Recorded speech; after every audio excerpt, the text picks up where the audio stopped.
Diaspora FM.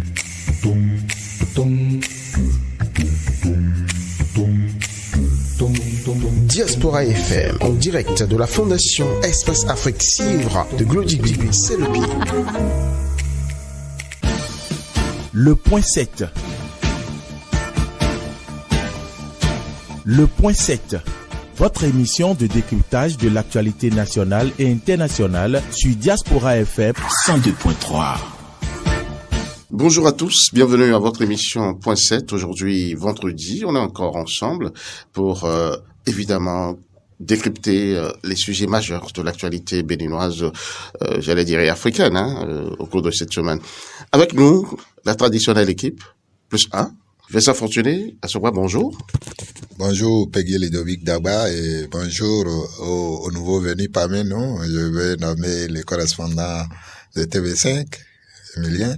Bonjour à Gilles Kitty, qui est également de la partie et aujourd'hui à l'heure. Il faut avoir le courage de le dire. Vous n'avez pas pu vous en empêcher? Non, du tout pas. Quand c'est bon, il faut le dire. Et puis, il est venu à l'heure et... Il faut le saluer. Voilà. Ça se salue aussi. Bonjour Peggy Ludovic Dagba, bonjour à tous les auditeurs de Diaspora FM, bonjour aux confrères qui sont là. Je présume que ça va être une très belle émission, mais je voudrais, pour ne pas courir le risque que vous l'oubliez, vous, avoir une pensée pour le professeur Roger Béonvie, dont j'ai appris le décès ce matin déjà, dès mon réveil, quand je voulais prendre le pouls de l'actualité, pour un grand homme de lettres, comme lui, pour un grand rhéteur, comme un amoureux de la rhétorique. Moi, un grand chroniqueur politique. Je vous avoue, je buvais ses tests et ses interventions. J'étais à 90% contre ses prises de position, d'accord, mais dans la forme, j'étais un grand amoureux de Roger Béonvie, et beaucoup d'étudiants qui ont fait la linguistique, les lettres modernes à l'université peuvent donc se dire il a contribué quelque part à construire cette qualité-là, cette catégorie d'intellectuels qui savent que les mots ont un sens, il faut les connaître et savoir les utiliser. Alors, Roger Béonvie, ce que vous ne savez pas, c'est que je l'ai reçu il y a pratiquement 1 an. Et justement, il était venu pour rendre hommage à un de ses pères, un aîné à lui, Honoré Aguessi, qui disparaissait. Voilà. Et franchement, ce matin, quand je l'ai appris aussi, j'ai dit, franchement, allez, salut l'intellect. Voilà. Il est avec nous. Emilien, bonjour. Bonjour. Emilien David, correspondant de TV5 au Bénin. Exactement. Alors, merci d'être avec nous. Merci de m'accueillir, surtout. Roger Béonvie, ça vous dit quelque chose? Alors, je suis pas encore 100% béninois et j'ai encore beaucoup de choses à apprendre. Ouais. C'est l'ancien ministre de la République. Il a été ministre de la Culture sous le président Boniaï. Ensuite, il a été longtemps, le représentant de la fondation Friedrich Ebert. Donc, c'est un professeur d'université qui a marqué non seulement l'enseignement supérieur béninois, mais également le monde politique, le monde culturel béninois. Donc, c'est lui qui est parti et, en guise d'hommage, cette émission, quand même, lui est dédiée à sa mémoire. Qu'il repose en paix, alors. Alors, on va rentrer dans le vif du sujet par vous, Emilien.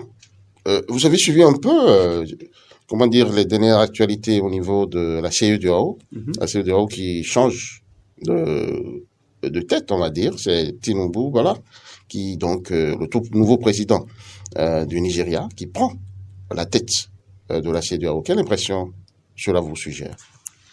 Alors pour l'instant, je pense qu'il est encore un peu tôt pour présumer quoi que ce soit, mais en tout cas, moi l'impression que ça m'a donné, c'est qu'on est avec un président qui a envie d'imposer sa marque, d'imprimer son rythme.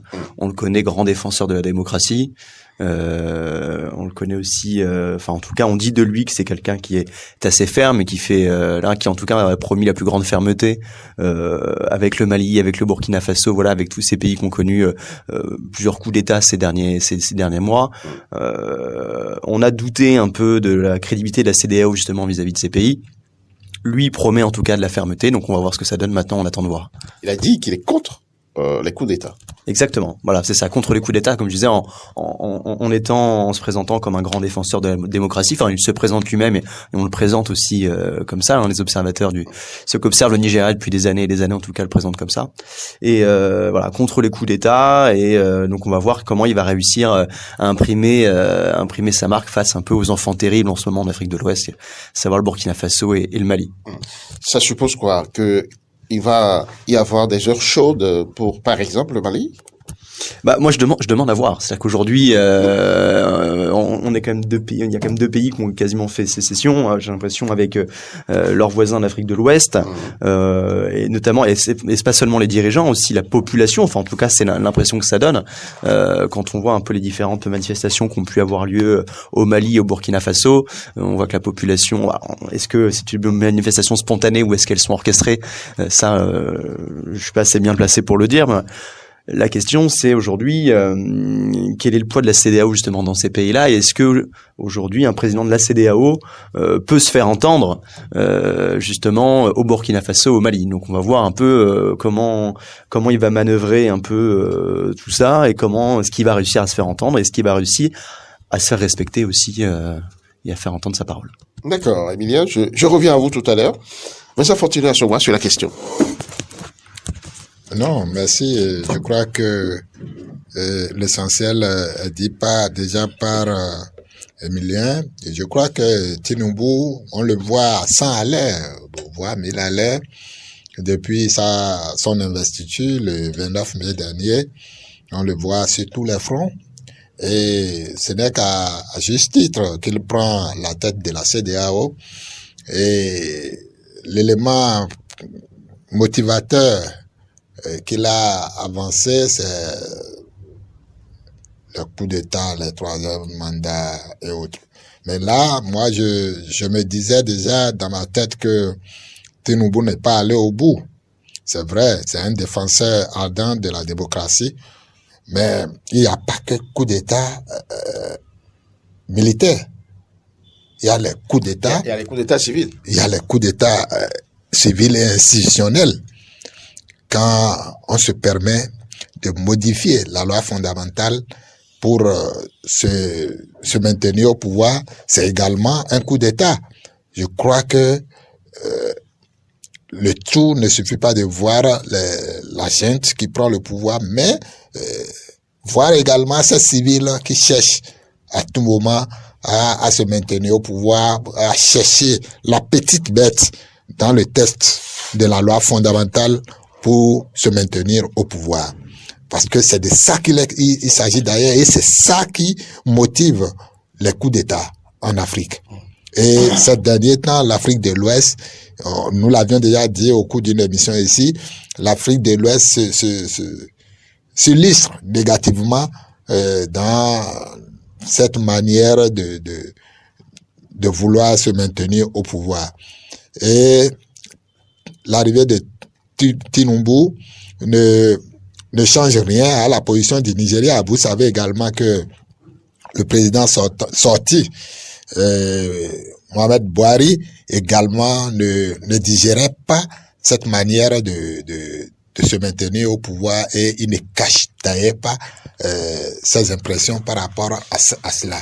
Donc aujourd'hui, qu'on dise qu'on est contre les coups d'État, on doit l'élargir contre les coups d'État et les spécifier. Coup d'État militaire et coup d'État institutionnel.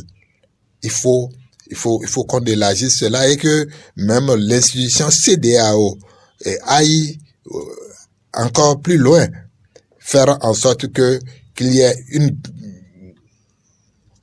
une police qui gère ces volets-là également. Je crois que Mohamed Buhari avait ajouté cette idée-là, l'armée, de la CEDEAO.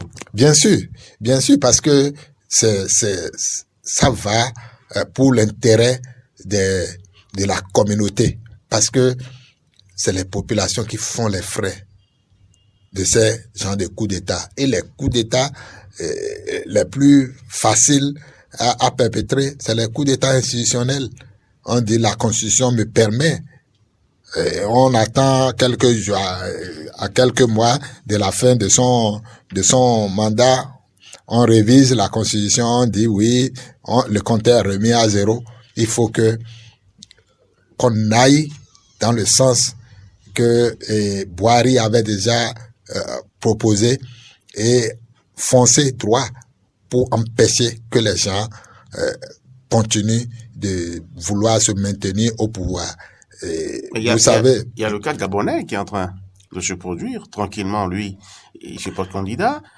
En Centrafrique, Touadéra a lancé son processus à lui pour pouvoir se représenter.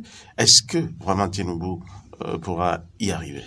Tinubu pourra y arriver parce que notre espace est différent de l'espace de l'Afrique centrale. Ici, nous sommes dans l'espace de l'Afrique de l'Ouest. Afrique de l'Ouest. Donc, on pourra, parce que quand vous voyez la plupart des pays de l'Afrique centrale, excusez-moi, ce n'est pas à comparer à la démocratie qui se développe en Afrique de l'Ouest. C'est pas pareil, du tout pas. Regardez la plupart des pays de l'Afrique centrale. C'est des pays où les présidents se maintiennent au pouvoir beaucoup plus facilement. Ce qui n'est pas le cas dans l'espace CEDEAO. Mais il y a eu le cas ivoirien. Non. Alassane Ouattara, il y est là. Je l'ai dit tantôt, c'est que c'est maintenant qu'ils ont commencé par développer cela. Sinon, regardez au Bénin, de 90 à nos jours, voyez comment les transitions, comment se sont menées. Voilà, les gens, il y a alternance beaucoup plus facilement au Ghana, au Nigeria, au Sénégal. Voyez tout ça. Au Bénin. Non, j'ai commencé par le Bénin. Pourquoi vous ne citez pas le Bénin? Non, j'ai commencé par le Bénin. J'ai commencé bien sûr par le Bénin. Ah non, quand même, le Bénin est un bon élève en matière d'alternance. Ah oui. Ça, il faut le dire. Et en matière de démocratie. Oui, en matière de démocratie, mais avec nuance. Avec, bien sûr, une grosse nuance. Ces dernières années, je crois que le Bénin a perdu beaucoup de plumes.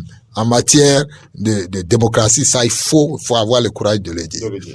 Alors, Julien Kiti, vous demandez pas vos impressions, parce que je sais que ça fait votre affaire, forcément.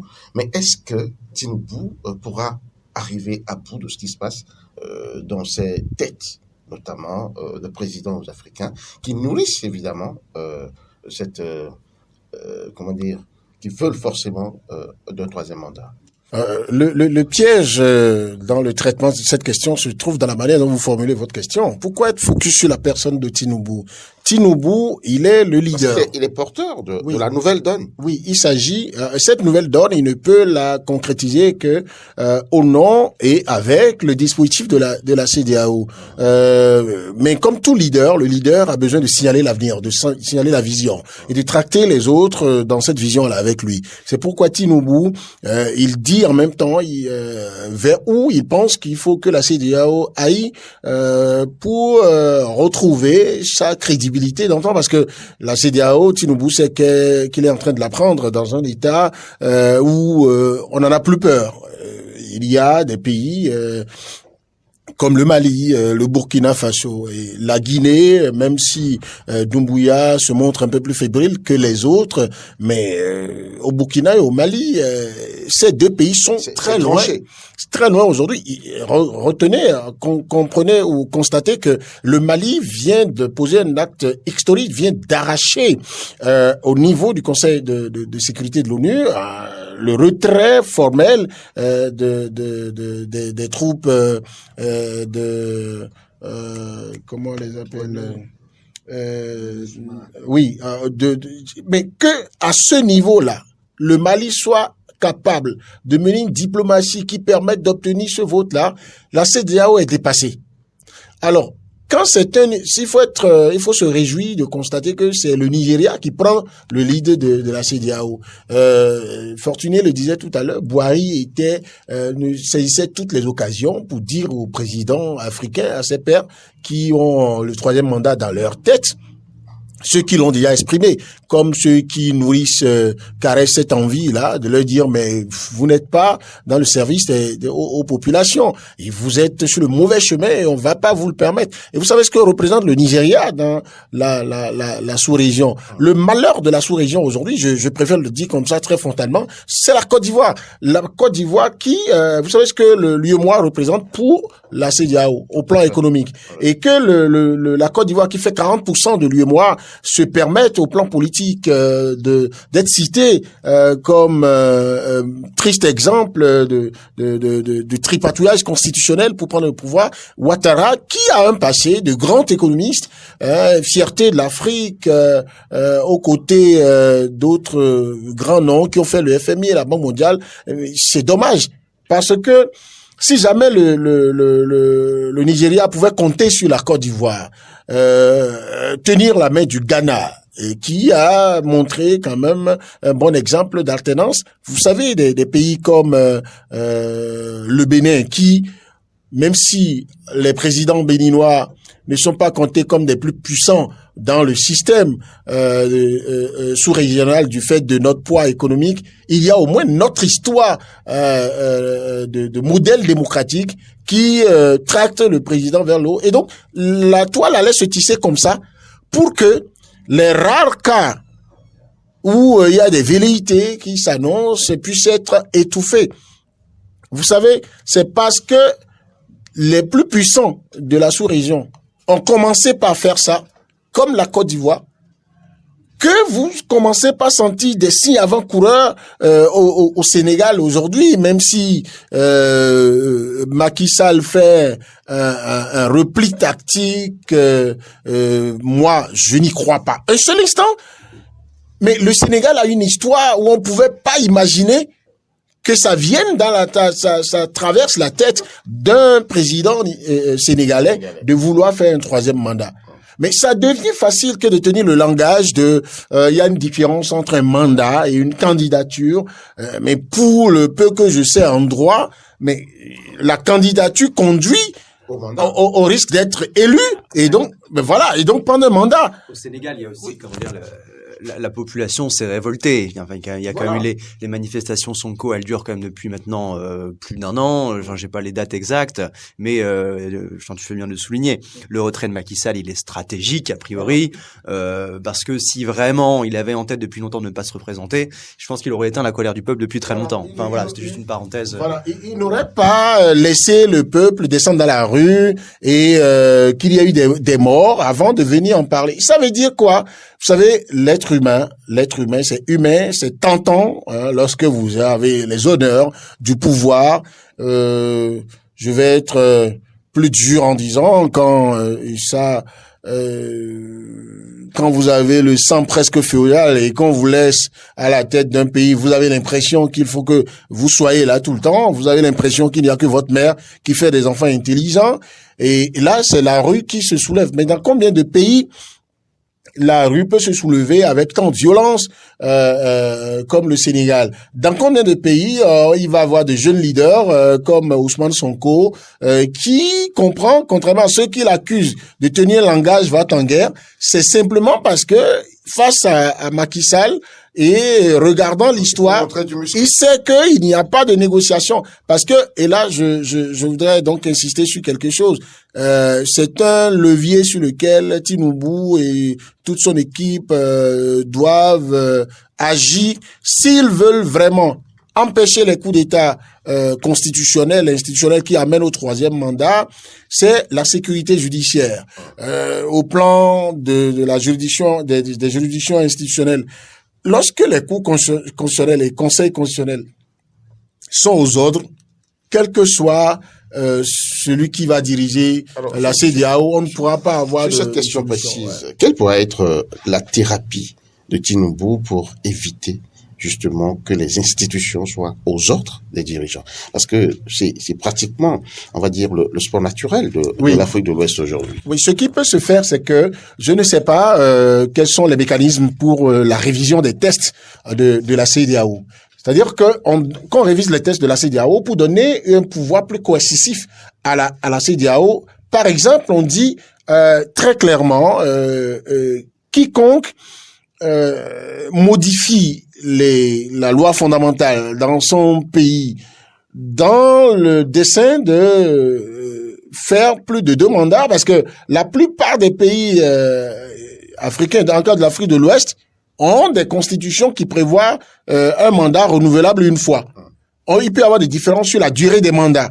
Mais le nombre de mandats, je pense que partout, c'est 2 mandats. Alors, quand c'est comme ça, c'est harmonisé, on peut dire, jusqu'à nouvel ordre, si jamais un président fait réviser la Constitution pour faire un 3e mandat, eh bien, voici les sanctions et on ose écrire clairement ces sanctions-là dans les textes.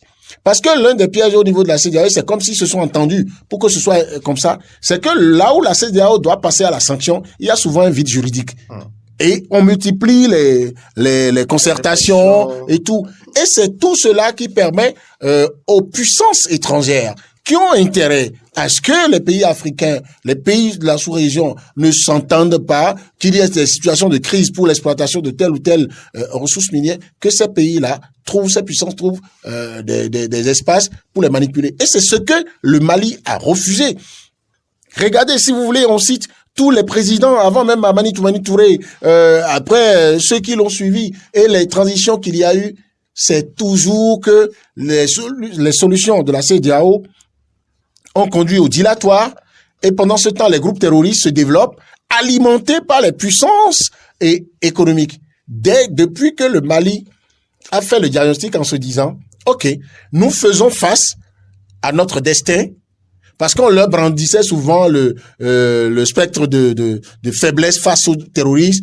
On disait, mais si jamais vous laissez la force Barkhane partie, les autres puissances militaires parties de là, mais c'est tout le pays qui va être envahi par les groupes terroristes. Ils disent d'accord, mais nous avons la possibilité aussi de réviser les accords entre puissances et le Mali, et donc aller choisir nos partenaires. C'est là où ils vont choisir la Russie, avec l'appui en dessous du gouvernement russe Wagner. Et aujourd'hui, le Mali démontre que oui, on peut lutter contre les terroristes. Disent, mais quittez là-bas pour que, si nous avons des résultats, on sache que c'est nous-mêmes. Si nous n'avons pas de résultats, on sait que nous l'aurions choisi encore. Dans ces conditions, comment la CEDEAO veut maintenant récupérer les résultats que le Mali va avoir? Et quand vous rentrez, j'en aurais fini, quand vous rentrez dans l'histoire politique de l'Afrique, ce que représente le Mali à lui seul, toutes les organisations sous-régionales et africaines que vous avez pour réguler le fonctionnement des institutions en Afrique, les rapports entre les pays, le Mali est au cœur, sinon à l'origine de tout ça. Donc qu'un pays comme le Mali échappe à la CEDEAO, il y a un problème. Voilà que la CEDEAO est dominée par des gens comme Ouattara de la Côte d'Ivoire. Mali qui a eu un conflit direct avec la Côte d'Ivoire, et c'est la Côte d'Ivoire qui a pratiquement demandé pardon. Donc Tinubu a tout à reprendre, mais comme il s'appelle président du Nigeria, et que le Nigeria, ça peut parler aussi bien en Afrique pour être écouté, comme au niveau des grandes puissances, hein, vous allez à l'ONU, le Nigeria fait partie des pays africains qui peuvent donc être écoutés. Donc peut-être que maintenant Tinubu a 5 ans, 4 ans. Bon, alors qu'est-ce qu'il pourra faire? Mais c'est déjà bien d'annoncer les couleurs, et on espère que entre-temps, je ne sais pas combien d'années ça reste pour Ouattara de quitter la tête de la Côte d'Ivoire. Les exemples que vous citez en Afrique centrale, non, il faut écouter Assogba, Fortuné, pour ne même pas regarder ces gens-là. Vous posez la question à Sassou Nguesso, il va vous dire, mais non, le Congo-Brazza, c'est pour ses grands-parents. Vous demandez au Congo, de la République démocratique du Congo.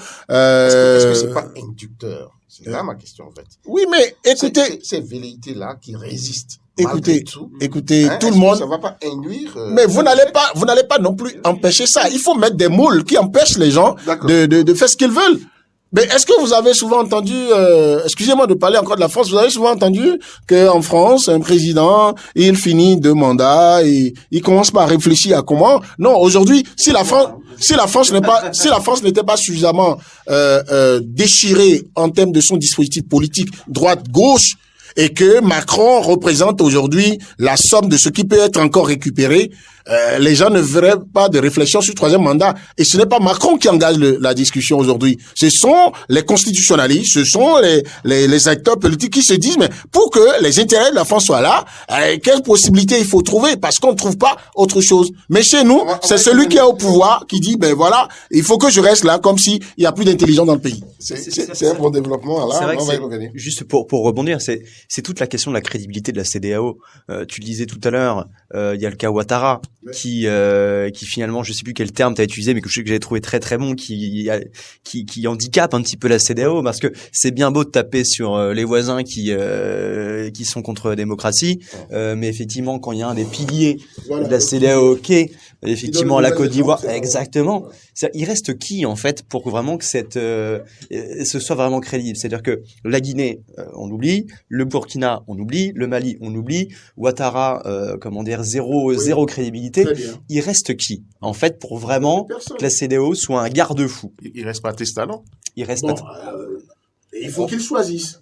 Il faut qu'il choisisse de donner le bon exemple. Donc, il y a pas beaucoup de situations ou beaucoup de dispositifs, un dispositif fort qui puisse empêcher, par exemple, Patrice Talon du Bénin, Faure Gnassingbé du Togo, de respecter cet idéal que nous voulons en Afrique. Encore que, il faut, même quand je cite les deux là, il faut encore éliminer le Togo, parce que le Togo, c'est encore une histoire de famille au pouvoir depuis plus de 50 ans. Une histoire de dynastie. D'accord. Alors, le Bénin, qui a une bonne histoire démocratique, marquée par l'alternance et tout, mais Patrice Talon reste un homme. Il faut qu'autour de lui, il y ait un dispositif et une dynamique qui ne permettent pas du tout d'envisager un troisième mandat qui n'est pas bon pour le pays et pour la sous-région. Mais non, il a dit quand même, Patrice Talon, que lui ne le ferait pas devant des acteurs de la société civile. Il a dit oui, beaucoup d'acteurs de la société civile de la sous-région qui ont organisé une grande cérémonie à Cotonou, au Palais des Congrès, où on lui a remis la flamme comme le symbole de lutte contre les troisième mandats. Il a dit que lui il ne servirait pas à ça. Mais écoutez, il avait déjà dit qu'il ne ferait qu'un seul mandat au moment de son élection. Là, il fait un deuxième mandat. Après, non, le parallèle, il est, alors, je suis mauvaise langue parce que il reste dans les clous de la loi. Donc, ça, on peut pas lui reprocher de faire un deuxième mandat, si ce n'est que... On peut lui reprocher. Pourquoi? Écoutez-moi. Vous avez fini. Écoutez, permettez-moi. Vous savez pourquoi on va le lui reprocher? Non. Simplement parce que personne, je dis personne, ne l'y a obligé. Oui. Et il a annoncé publiquement le jour de sa prestation de serment. Oui. Vous savez ce que ça veut dire? La parole donnée à cette occasion solennelle. Oui. Mais Patrice Talon ne l'a pas respecté. Non, la loi, c'est pourquoi je dis personne ne lui a obligé de le dire. Le seul allié que nous avons dans ce débat, c'est la loi. Donc, le seul allié que nous avons, c'est la loi. Oui, selon vous. Non, selon vous. C'est ce qui veut nous. Selon vous. Mais il y a la morale aussi. Mais il y a la parole, la valeur de la parole donnée. Quelle valeur vous donnez à votre parole? Aujourd'hui, si le jour des prestations de serment, le monsieur dit, moi, je ne ferai qu'un seul mandat, et que quelques mois, quelques années après, on dit, nous allons aviser pour aller dire, finalement, je fais encore un. D'accord, il a dit, et il a fait, voilà. Aujourd'hui, il a dit devant des gens de la société civile qui ne feraient pas un troisième mandat. Là encore, il faut attendre de voir. Après, parce que, oui, parce que là, on voit beaucoup de velléités actuellement et on verra là où on va aboutir. Donc, la parole de Patrice Talon n'est pas encore une parole d'évangile pour un troisième mandat. Après, je pense que Patrice Talon est un homme intelligent, et quand on étudie un petit peu justement ce qui se passe dans la sous-région depuis quelques années, ce qui se passe pour les gens qui briguent des troisièmes mandats, c'est quand même jamais une réussite. Enfin, il y a quand même un mouvement. Alors, est-ce qu'il a atteint le Bénin? Je pense qu'il est un peu tôt pour le dire, mais il y a quand même un mouvement populaire contre les troisièmes mandats. On a cité tout à l'heure l'exemple du Sénégal. On voit ce qui s'est passé en Guinée. globalement, si on est pas besoin d'être un fin observateur pour voir que le troisième mandat aujourd'hui est quand même très mal perçu par la population, et en plus effectivement avec un président du Nigeria qui est quand même le pays puissant de la sous-région économiquement, qui est contre le troisième mandat. Je pense que un président aujourd'hui a très peu de bonnes raisons d'aller briguer un troisième mandat. Mais ma question, elle reste encore intacte. Un Tinubu, à quelle solution pour empêcher un Patrice Talon aujourd'hui, en griffe, qui décide par exemple de faire un troisième mandat? Il a quoi pour empêcher ça? La diplomatie. Alors après, c'est juste un avis très très personnel. Attention, mais moi je me demande qui a de bonnes raisons de se fâcher avec le Nigeria. C'est-à-dire que c'est quand même Le Bénin a eu sa fermeture des frontières avec le Nigeria pendant près de 2 ans. Quand même. Et on connaît justement les résultats. Justement, c'est qu'après 2 ans de fermeture de frontières, je pense que ça a été. Alors, je pense que vous êtes mieux placé que moi pour en parler, parce que je suis ici que depuis 2 ans. Mais d'après ce que j'ai lu, d'après ce qu'on m'a dit, ça n'a pas été bénéfique pour le Bénin. Voilà. Est-ce que Patrice Talon a envie de repartir dans un bras de fer avec le Nigeria? Je dis Patrice Talon, mais comme tous les pays de la sous-région, se mettre à dos le Nigeria, c'est quand même pas bon pour le business, et on connaît l'appétence pour le business justement du président de la République au Bénin, qui est en train de développer son industrie, qui est en train de développer ses exportations de produits transformés, qui a envie de se priver du premier marché du continent. Personne. Je sais pas, mais j'ai peu de gens en tout cas, je pense.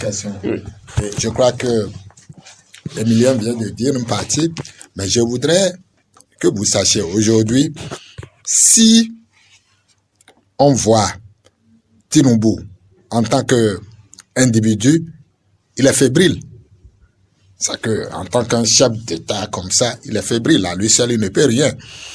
Mais autour de lui, Emilien l'a dit, il y a une diplomatie forte. Vous savez aujourd'hui, dans l'espace CEDEAO, les pays qui sont contre les troisième mandats, sachez, c'est beaucoup plus les pays anglophones. Ouais.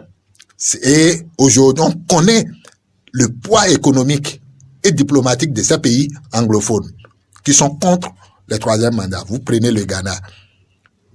On était ensemble sur l'esplanade de l'Assemblée nationale le jour de l'investiture du président Vlavonou. Vous avez suivi avec moi l'intervention du président de l'Assemblée nationale du Ghana, qui a pratiquement donné une leçon de démocratie à toute la classe politique béninoise. Vous avez suivi son intervention. J'ai encore le truc que je m'amuse à écouter. Donc, si tous ceux-là se mettent ensemble, je crois, aujourd'hui, et ils tapent du poing sur la table, je crois que quelque chose va bouger. Quelque chose va bouger. Et comme l'ont déjà dit mes prédécesseurs, en matière de frontière avec le Nigeria, et que le Nigeria intente encore un bras de fer avec le Bénin, mais on va mourir. Ça, il faut dire la vérité. Parce que, qu'on le veuille ou non, le poids économique du Nigeria n'est pas à démontrer au Bénin. Moi, j'ai fait, à l'époque, pendant la période de la fermeture des frontières bénino-nigériennes, j'ai fait des reportages. Je suis allé sur le terrain, j'ai vu des titans, mais de marchandises en putréfaction. Et je peux vous assurer que c'est pratiquement des milliers de camions qui étaient là sous le soleil. C'était vraiment pas beau. Ouais, vous voyez vous-même, vous l'avez dit, et c'est là que à des moments donnés, je crie à Rose sur ceux qui pensaient que le Bénin a résisté. Si les opérateurs économiques qui souffraient dans leur chair entendent que le Bénin résiste à la fermeture des frontières avec le Nigeria, je crois que c'est du leurre. Parce que il y a les opérateurs, les vrais, ceux qui souffrent dans les chair, qui sont là, les camions bloqués, regardez, de part et d'autre de la frontière. Les entrées, comment ça se fait? C'était la désolation. Donc, je crois que, vous l'aviez déjà dit, Patrice Talon ne va plus tenter aller dans ce sens-là. Et aujourd'hui, tout le peuple béninois se voit heureux que Patrice Talon revienne a de meilleurs sentiments avec le Nigeria et que les relations reprennent comme cela se devrait. C'est pour le bonheur des populations du Bénin, non pour le bonheur de Patrice Talon seulement. C'est vrai que Patrice Talon est friand du business, mais les vrais bénéficiaires des relations entre le Togo entre le Nigeria et le Bénin, c'est bien sûr nous, pauvres populations. Et ça, je me permets de faire une petite parenthèse, qui est directement liée à ce que tu viens de dire. On voit comment même la politique intérieure du Nigeria peut avoir une conséquence directe sur la vie de la population béninoise. Je pense notamment à la fin de la subvention de l'essence. Ouais. On voit c'est l'effet, franchement, les conséquences, elles ont été immédiates au Bénin quand on voit le prix de l'essence de contrebande qui a complètement flambé, c'est sans faire de mauvais jeu de mots, qui devient même plus cher que le prix vraiment des stations-service officielles.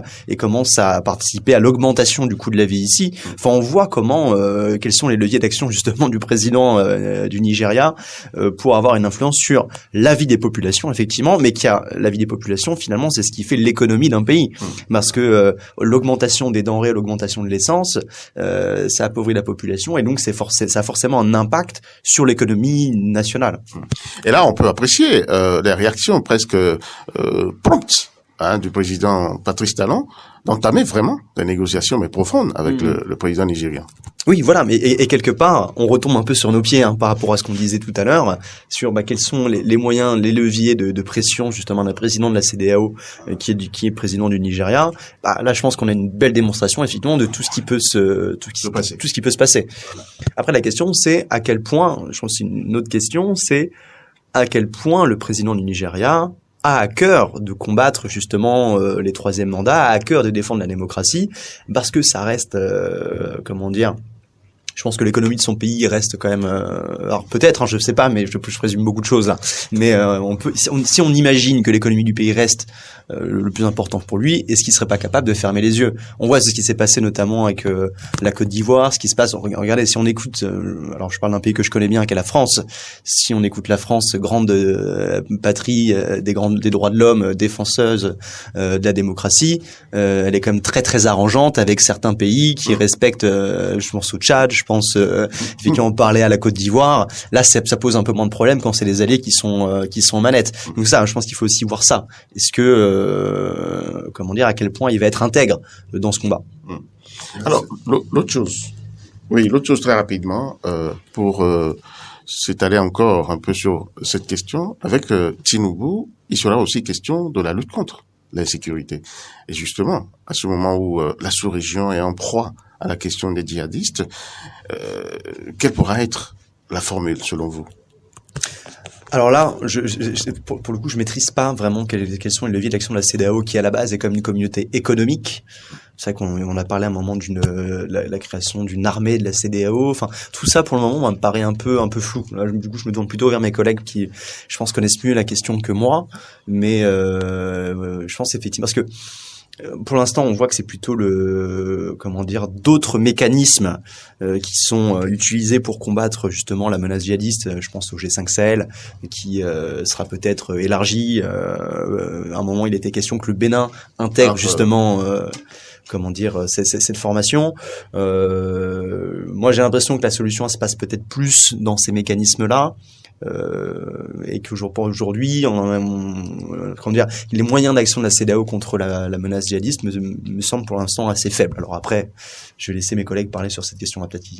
Oui, mais avec Tinubu, qui quand même dirige un pays vraiment fort, on va dire, sur le plan de l'armée, de l'armement et tout, est-ce qu'il ne pourrait pas avoir une solution quand même meilleure à ce qui se pratique jusque-là? Il y a quand même une menace djihadiste interne quand même au Nigeria. Et tout à fait. Voilà. Alors c'est effectivement Boubacar Shekau. Exactement, le feu à Boubacar Shekau. Mais on voit ce qui se passe avec Boko Haram. Quand on regarde un peu l'histoire du Nigeria avec Boko Haram et comment le Nigeria a lutté contre Boko Haram, ça donne pas envie. C'est quand même terrible ce qui s'est passé dans le Borno.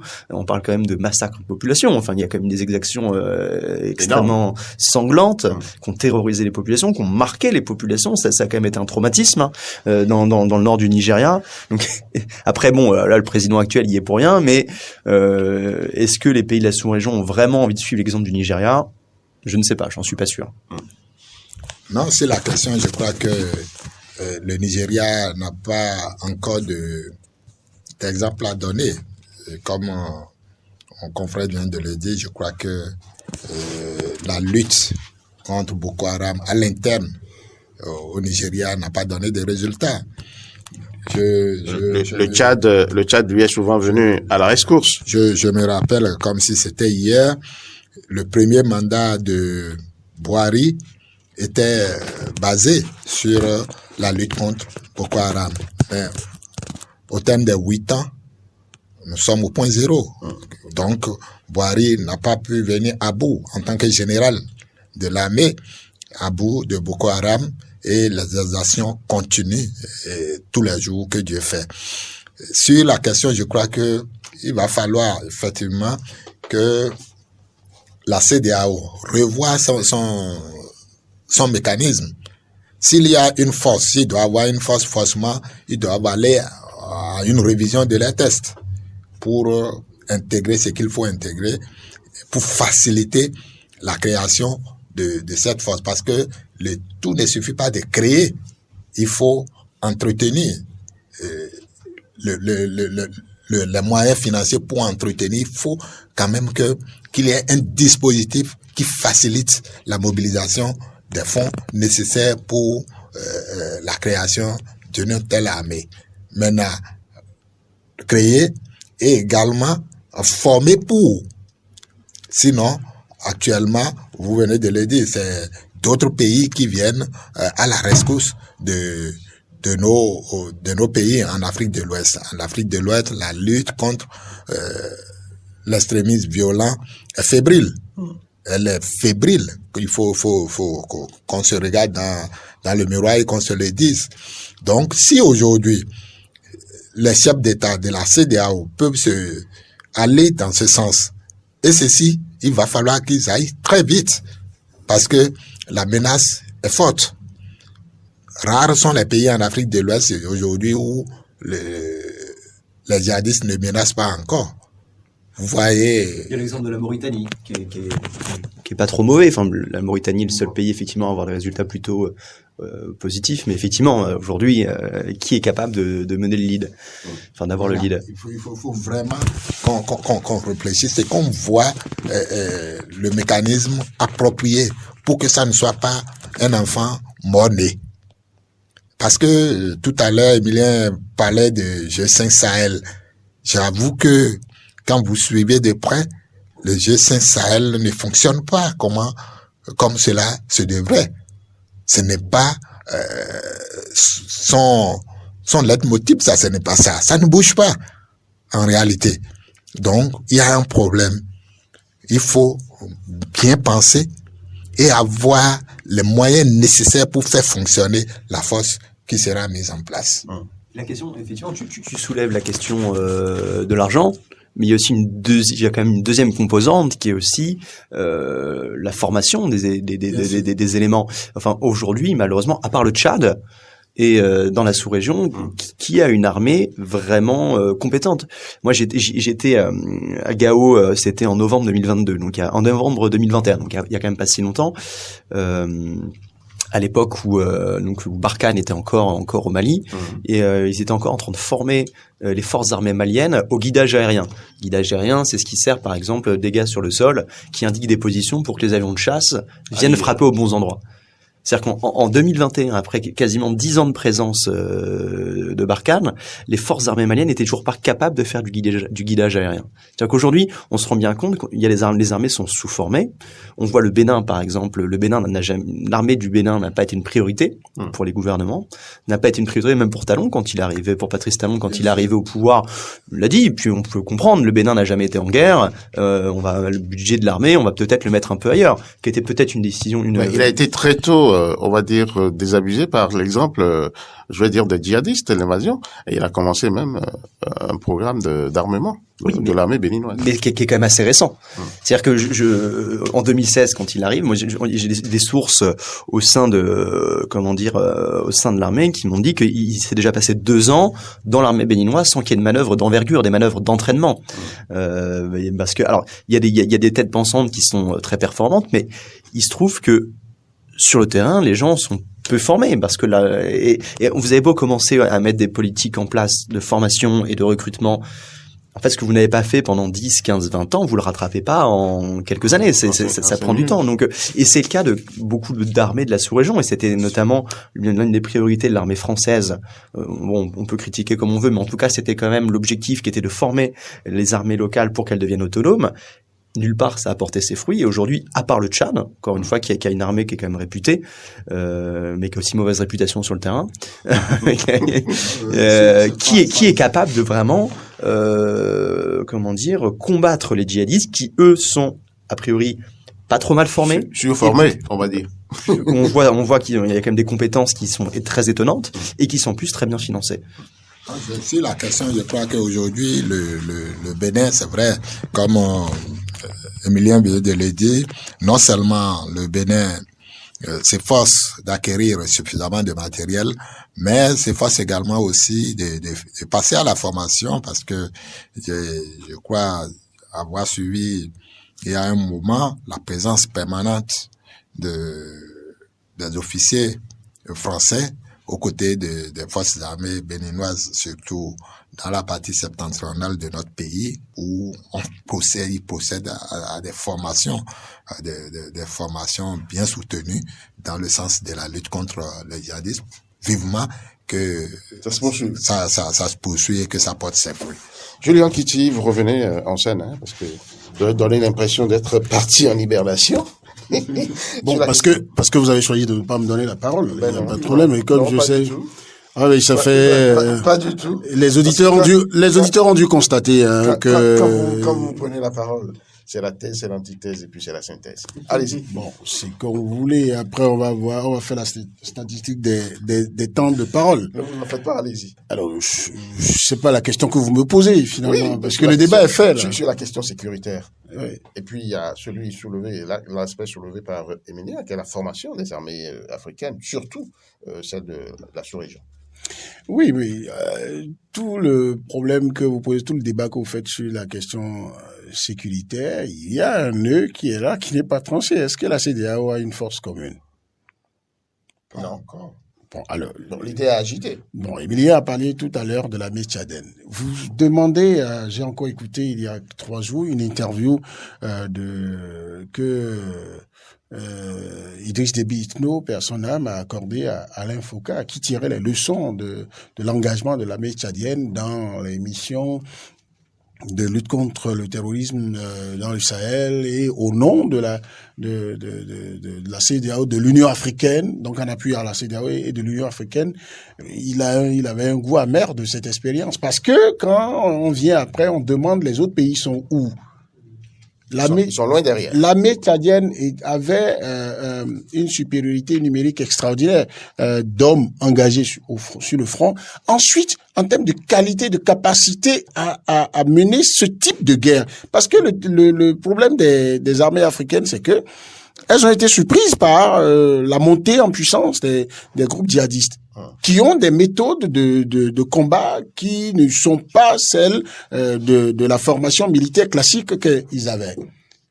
J'ai toujours dit, sans être spécialiste des questions de sécurité, que tant qu'on va utiliser les méthodes, on va donner des réponses militaires, purement militaires, donc armes au poing, le doigt sur la gâchette au problème terroriste, on n'aura pas de solution. Parce que le terroriste, c'est d'abord une idéologie. Le terrorisme, c'est d'abord une idéologie. C'est les renseignements. Le terroriste, c'est celui qui va installer dans votre rue ici une petite cabane, il vend ce dont tout le monde a besoin, et il crée un groupe autour de lui, il a peut-être un poste téléviseur, on vient regarder à côté de lui, mais il peut faire 6 mois là, il vit avec vous, vous ne savez pas qu'il est terroriste. Mais le jour où après lui, il veut faire exploser une bombe là pour tuer le grand nombre de personnes, quitte à mourir lui-même, et après avoir dit Allah Akbar, la conception qu'il a de la religion par rapport à ça, il estime qu'il va au paradis. Alors, est-ce que le militaire qui va au front, même s'il a prêté serment pour défendre la nation jusqu'à la dernière goutte de son sang, est-ce qu'il y part vraiment parce qu'il veut se laisser tuer? Non, mais le terroriste, lui, il n'a pas peur de mourir. Donc, il y a que lorsque vous êtes en guerre et que l'autre en face n'a plus peur de la mort que vous brandissez et ne lui dit plus rien. Et donc, ça devient comme... ça veut dire qu'il faut avoir, pour pouvoir régler cette question, il faut 2-3 choses fondamentales. Il faut d'abord avoir des services de renseignement coordonnés très, très, très puissants. Et que donc, si le Bénin est en train de faire quelque chose ici, que le Burkina, dès que le Bénin mène une action qui provoque le recul des groupes terroristes, par exemple, que le Bénin ne se cherche pas trop pour que l'alerte soit donnée au Burkina, aux services précis, et non des services qui peuvent encore être en connexion avec les terroristes. Et donc, pour qu'ils soient traqués et qu'ils soient réduits, leur effectif soit suffisamment réduit. Ensuite, tant qu'il n'y a pas une synergie d'action, il y aura toujours des couloirs pour que les groupes terroristes soient ravitaillés. C'est des êtres humains, donc ils mangent, parlons terre à terre là, ils se nourrissent, ils boivent de l'eau. Les engins qu'ils utilisent là, ils utilisent de l'essence, du gasoil ou de... Comment ils trouvent ça? Comment ils trouvent ces engins-là? Les armes sophistiquées qu'ils ont, comment ils sont alimentés en ces armes-là? Et ça passe par où? Ça veut dire qu'aucun pays, dans l'absolu, aucun pays africain, que ce soit dans la sous-région ou sur le continent, ne peut lutter contre ces groupes-là tout seul. Alors, quand on dit on va travailler ensemble, regardez comment ils sont en train d'avancer, mais nous sommes encore à l'étape de réflexion sur comment faire cette synergie d'action-là. Et aujourd'hui, est-ce que ce qui se passe au Mali, est-ce que le Mali peut avoir confiance à ses autres voisins en dehors du Burkina et de la Guinée, où ces 3 pays-là, en fait, ce qui les unit le plus, c'est que c'est une génération de militaires qui se connaissent, qui ont peut-être fait une même école, d'accord, et qui, après, ont comme dénominateur, c'est-à-dire une génération qui doit prendre son destin en main. Ils n'ont plus confiance aux aînés qui dirigent les organisations et tout. Ça ne dit plus rien à Assimi Goïta, CEDEAO, Union africaine et tout. Quand vous lui demandez tout de suite de faire une armée sous-régionale, il va vous dire c'est pour que les éléments de Ouattara puissent infiltrer son armée, c'est pour que les autres, on passe par les autres, c'est pour que le Niger, qui devrait être donc l'allié direct naturel du Mali. Mais regardez le discours de Bazoum. Bazoum presque avoue publiquement que bon voilà, ils sont incapables de pouvoir descendre ces groupes terroristes là, mais un président de la République tient pas ce langage là. Et lorsque l'opération, les troupes Barkhane sont chassées du Mali, c'est pour s'installer où? La France n'a pas intérêt à plier bagage totalement de l'Afrique de l'Ouest.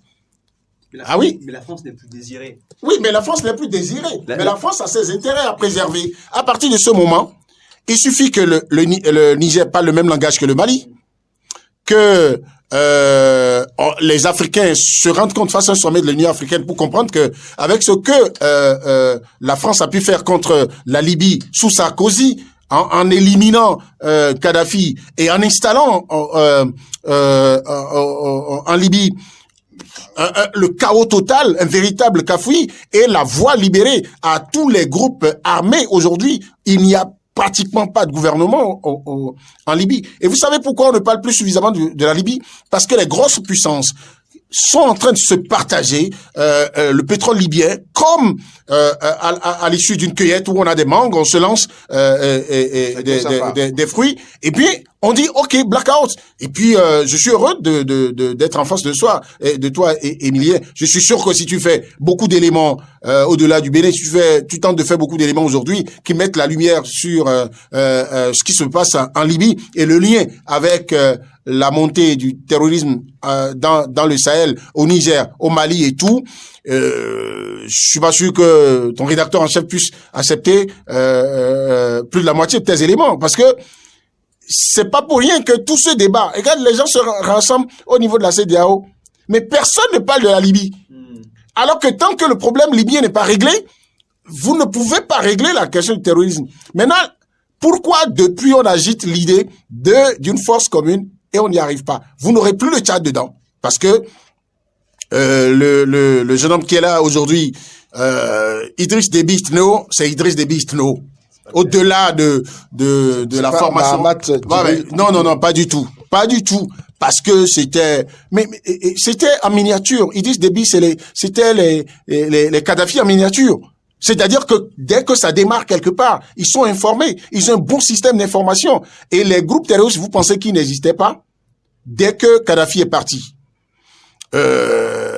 Idriss Déby tenait un peu. Mais dès que au Burkina Faso, quoique dictateur, Blaise Compaoré, mais on l'a sollicité plusieurs fois pour calmer ces groupes-là. Comment ils savaient où se trouvaient ces groupes et quel était le mode opératoire. Mais maintenant, ça a plongé, il faut le reconnaître, le Burkina aussi, dans un piège interminable où il faut négocier avec les terroristes en sourdine et finalement, ils finissent par vous ronir. C'est ce qui s'est produit avec Kaboré. Et quand Dabimba est venu, on a eu les preuves après que lui aussi, pour avoir la calmie, il négociait avec des groupes. Et c'est ce que le jeune capitaine a refusé. Et vous allez voir progressivement, le Burkina sera dans la triste obligation ou l'heureuse obligation de faire appel encore à la Russie. Il donne déjà des signes de ça. Et ça va ressembler au Mali. Tant qu'il n'y aura pas un groupe, une armée commune, vous n'y arriverez pas. Et le Nigeria ne laissera pas. Aboubakar Shekau et son groupe remonter au Nigeria, parce que même si Shekau est mort. Oui, d'accord, il est mort, mais il a des remplaçants. Mais si comment on appelle son groupe Boko Haram. Boko Haram n'est plus tout aussi n'est plus aussi puissant au Nigeria aujourd'hui comme avant. D'accord? On a commencé par retrouver même les filles enlevées à Chibok. Bon, même si c'est avec des enfants, des bébés dans les bras. Mais bon, ça veut dire, mais dès que le Nigeria va constater, sous Tinubu, dès que le Nigeria va constater que, en cherchant à protéger les autres pays de la sous-région, il va se créer des problèmes lui-même. D'accord? À Tinubu, il va oublier tous les discours qu'il a fait maintenant. Parce qu'au Nigeria, quand tu fais un mandat, quel que soit ce qui arrive, tu t'occupes de la sécurité intérieure du pays et tu t'occupes du business pour que le Nigeria soit toujours économiquement puissant. Mais donc, la question de Peggy restera là. Il va repartir de l'émission avec sa question. On ne pourra pas lui dire ce que réellement tout le monde peut faire. Mais sur la base de son discours et du fait qu'il est président nigérian, puissant, on peut dire oui, ça va créer une nouvelle dynamique, un nouveau départ. Et je suis fier quand même de savoir que mon pays, même si Assogba tente de dire, il faut douter de la parole de Patrice Talon, je pense que les conditions, le contexte, et puis ce que représente le Bénin pour un président, il va pas se permettre des histoires qui vont nous mettre sur la liste de ceux qui veulent promouvoir le troisième mandat, faire les coups d'État institutionnels ou faire mauvais élèves dans la lutte contre le terrorisme. Et j'insiste sur le fait que notre meilleur allié, c'est la loi. En tout cas, chez moi, c'est ça. Si quelqu'un parle, votre parole, votre moralité, je ne suis pas directeur de votre conscience. Si Patrice Talon déclare quelque chose, tant que ce n'est pas dans la Constitution, tant que les lois ne l'y contraignent pas, moi, Jules Léon Kitty, j'écoute, je dis, très bien, je vais à l'église, je vais prier le Seigneur pour que, au moment opportun, il puisse l'appliquer.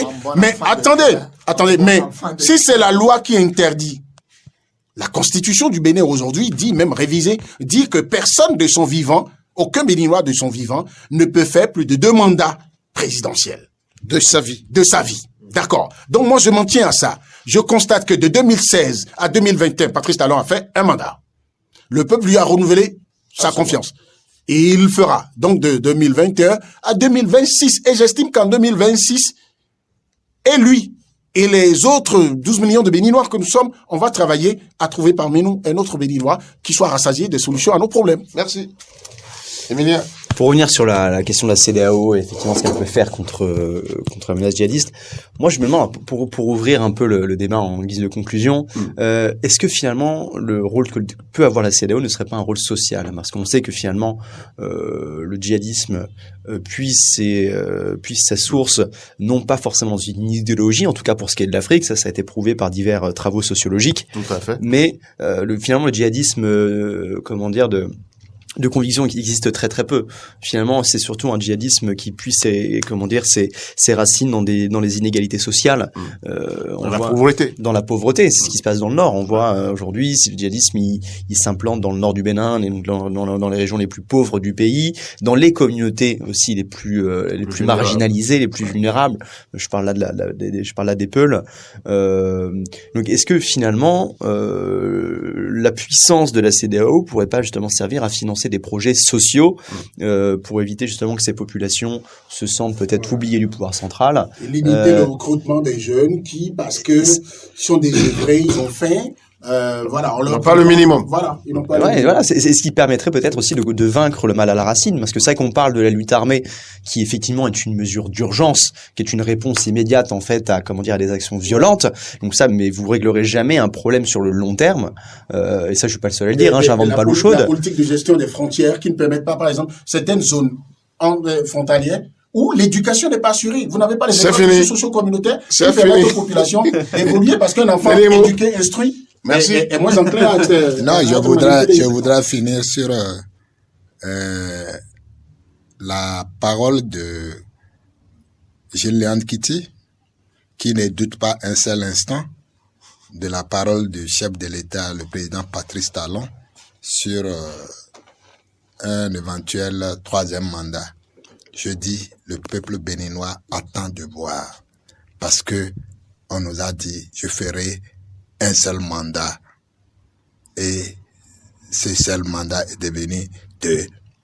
On nous a dit qu'on fera pas un troisième mandat. Nous attendons de voir avant de croire. Nous sommes, nous autres, des Saint Thomas, et non des enfants de cœur qui peuvent croire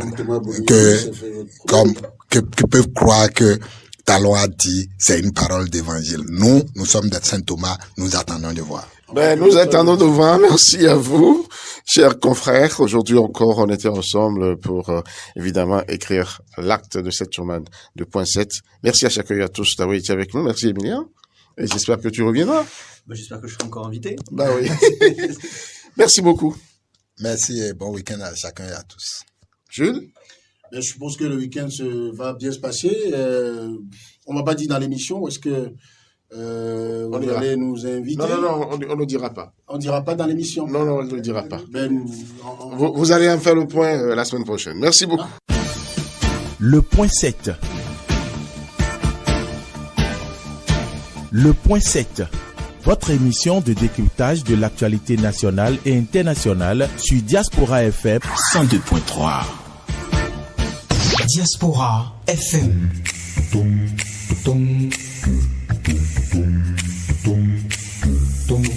Diaspora FM, en direct de la Fondation Espace Afrique Civre de Glodic Bibi, c'est le pied.